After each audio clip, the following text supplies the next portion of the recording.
Let's go check on the other boys. All right. I cleaned up everything.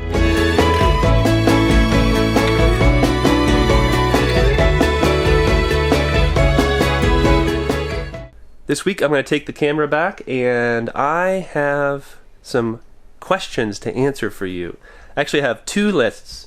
One is a list of errands I need to run, and the other is a list of questions that you have asked us. So I'm going to try to answer one question per stop on this crazy busy errands day.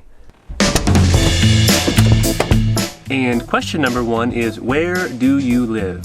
We live in the beautiful mountains of western North Carolina, about 30 minutes south of Asheville, and we've lived in the greater Asheville area for about 14 years now. Let's get this stuff unloaded.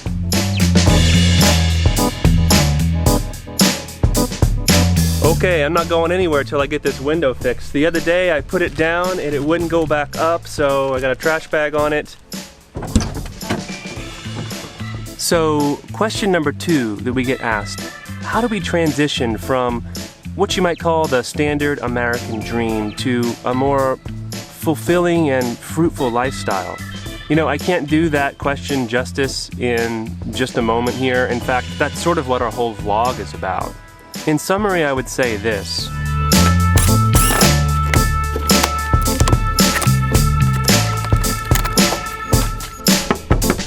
Okay, I got the window to go up, but it won't go up and down. I think the motor is broken. So we're gonna head to the local flea market. There's a window fixer guy there, and I will answer the rest of this question on the way.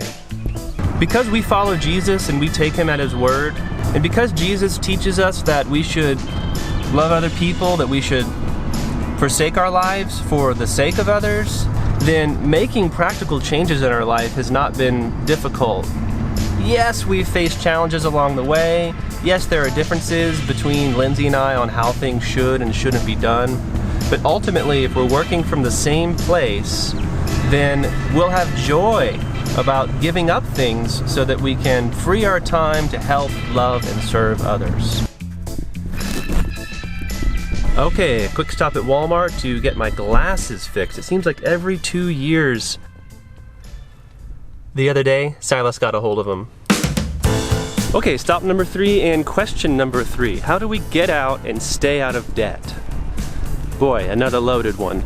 Step one, stop buying stuff. Step two, work as hard as you can to pay off your debt as fast as you can. And then when you're out of debt, stop buying stuff again. I know it sounds real simple, but... Try these out. Okay, thanks a lot. Oh, there's nothing like a new pair of glasses. Everything is clean, clear. Quite honestly, like, take a look around. We live in a world where you can buy anything you want. And a lot of times we find ourselves working to pay for things that we may or may not need.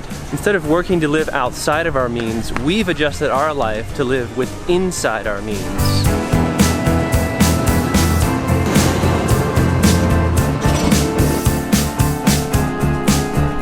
This looks like the place.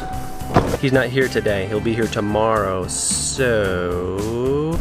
Okay, that was stop number 5. Uneventful, to say the least. And question number 5, where do we attend church? What's our church fellowship like? We attend a small, what you might call home fellowship right now, although we meet in a restaurant that's owned by one of the families that we meet with.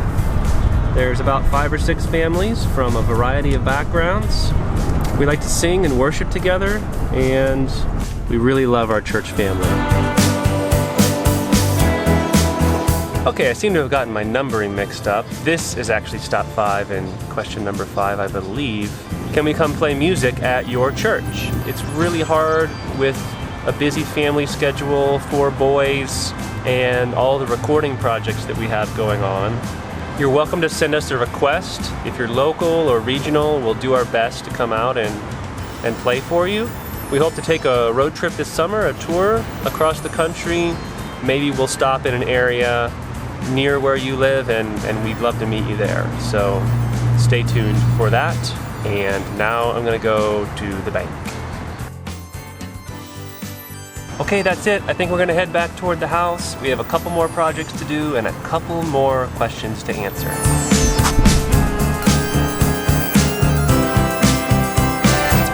One more quick stop at the post office before we head down the hill to the house.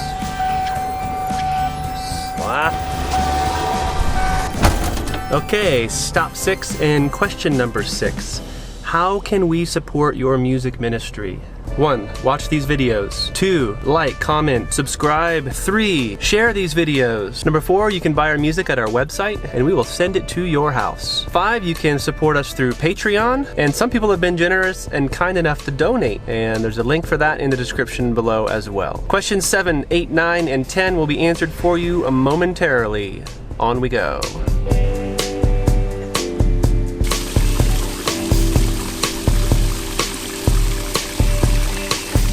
Stop 7, my neighbor's house to fix the waterfall.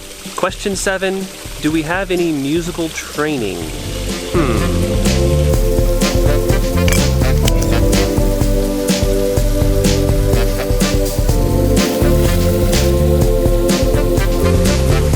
Up, down. About musical training, my question would be, how do you learn how to do anything?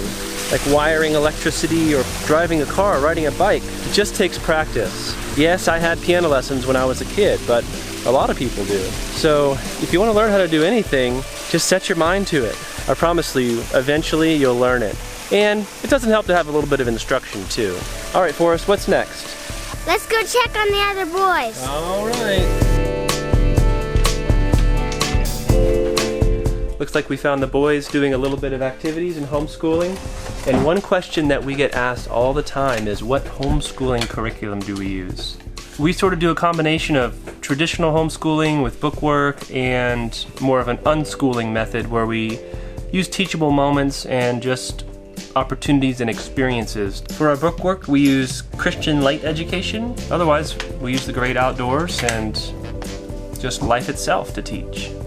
Okay, activity number 9 and question number 9. I'm gonna go fix the oven, and Lindsay is going to answer a question we get asked more often than not, which is, why do you dress the way you do? We may go into more detail about this in the future, but for now, the short answer of why we dress the way we do is out of love. Love for others and love for God.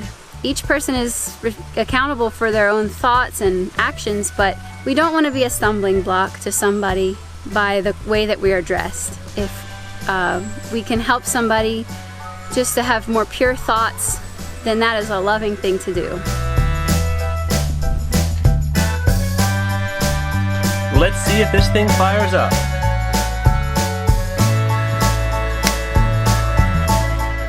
Okay, so far we've had a wildly successful morning. It's only about 12:30.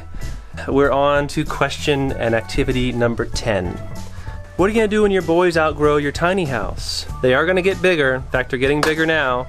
First of all, we want to just be content with what we have, but we also do want to provide for their growing needs. So we've concocted a plan to build another room onto the front of the house here, which will serve as an additional living space, which means that we can turn some of our current living space into more sort of sleeping bedroom area. We'll keep you guys updated in the coming weeks on how this space is coming, because we hope to record some more music for you there as well. Okay, so I think that's it for this week. Look for another episode from us next Monday. Other than that, we love you guys. God bless you, and we'll see you next time.